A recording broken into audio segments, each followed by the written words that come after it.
Іріңдатиттің қалай алдын аламыз? Іріңдатитті емдегеннен алдын алу оңай. Алдын алудың жеңіл чек-листін қазір осы рилста айтып өтетін боламын, соңына дейін қарап.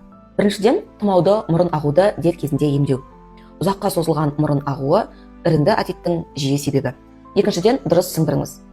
Кезекпен және де қысымсыз.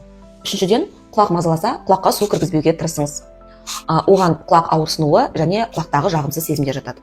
Төртіншіден, құлақ тазалағышпен терең тазаламаңыз. Тіптен мүлдем тазаламауға кеңес берер едім. Ол құлақты жарақаттап, инфекцияның қаупін жоғарылатады. Бесіншіден, балаларыңыздағы аденоидты бақылауда ұстаңыздар. Ол балалардағы құлақпен проблемаларға жиі тікелей байланысты. Алтыншыдан, иммунитетті көтеріңіз. Сирек тұмау отиттің қаупі төмен. Ұмытып қалмас үшін рилсті сақтап ал және де парақшаға тіркеліп ал. Отиттің бірінші симптомдарынан ақ міндетті түрде лор дәрігерге барыңыз. Қай кезде лор дәрігерге бару керектігі туралы мына рилста айтып өттім. Алдын алу құлағыңыздың саулығы үшін ең жақсы әдіс.